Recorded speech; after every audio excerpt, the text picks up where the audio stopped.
Oh, Darren, you can't escape from Noobwatch like that. Well, we were running out of time anyway.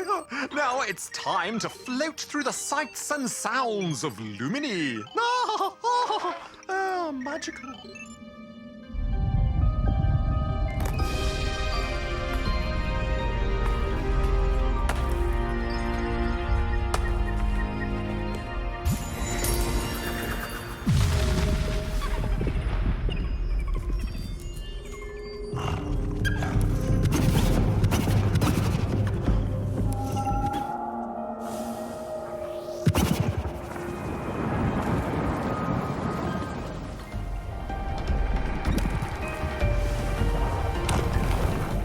Described by its developers as a relaxing, flow-style adventure, Lumini is a charming experience. You control a swarm of alien, bird, fish, insect things. In fact, they remind me a bit of dragonflies. Yeah, especially the way they flutter when they land.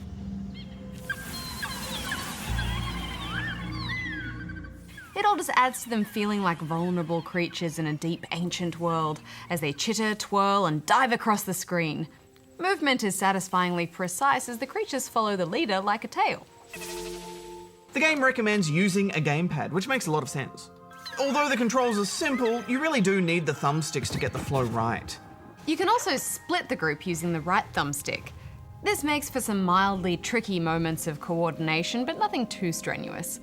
And overall, the gameplay is balanced well. Affirmative. The flock gains different abilities depending on which colour is leading.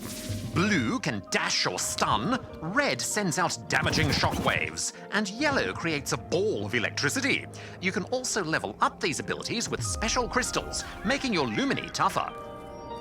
But these don't appear to make a huge difference due to the game's ease. Yeah, I never figured out how to use yellow properly, but I was just using red and blue and everything seemed to work fine. Yeah, me too. I mean, it would have been nice if there were specific sections where you could only use electricity, for example. It would have made it feel a bit more useful, I think.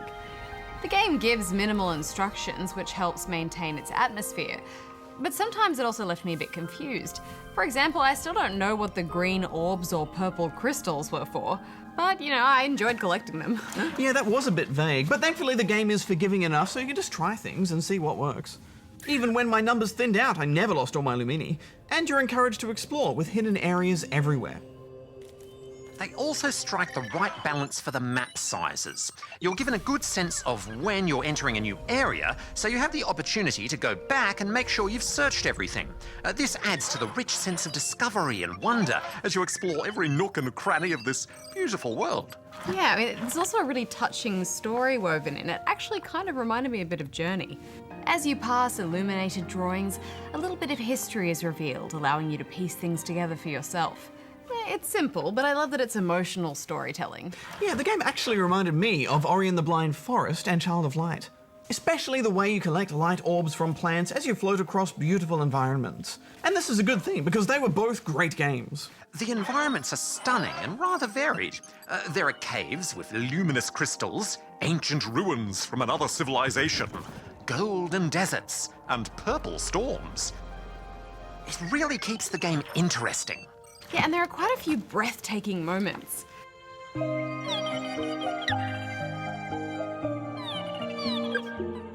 Like when I first came out into the forest, the music swelled as I flew free across this gorgeous open space. Or when I came across this gentle giant.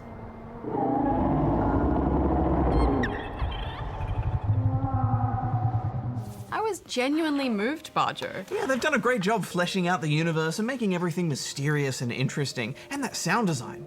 How the music ebbs and flows adds wonderfully to the experience. Spaces are made to feel cavernous or mystical. Fights are tense, and the abilities feel impactful. And a good soundtrack is always important, especially in a game that has somewhat limited gameplay. And this one just hit the nail on the head. I had chills. I was disappointed by the game's length, however. At only 2 to 3 hours, it felt a little too short. I would have preferred some more varied puzzles or a chance to use some different abilities. Yeah, it is a bit short, but I would say that it's quality over quantity, Darren. Hex, what are you going to give it overall? This game was so beautiful and it was really emotional for me to play. I mean, I do think they could have done a little bit more with it, but what's here is still just so great, so I'm going to give it 4 out of 5 rubber chickens. Yeah, I had a fantastic time with this. I'm giving it 4 out of 5 rubber chickens as well.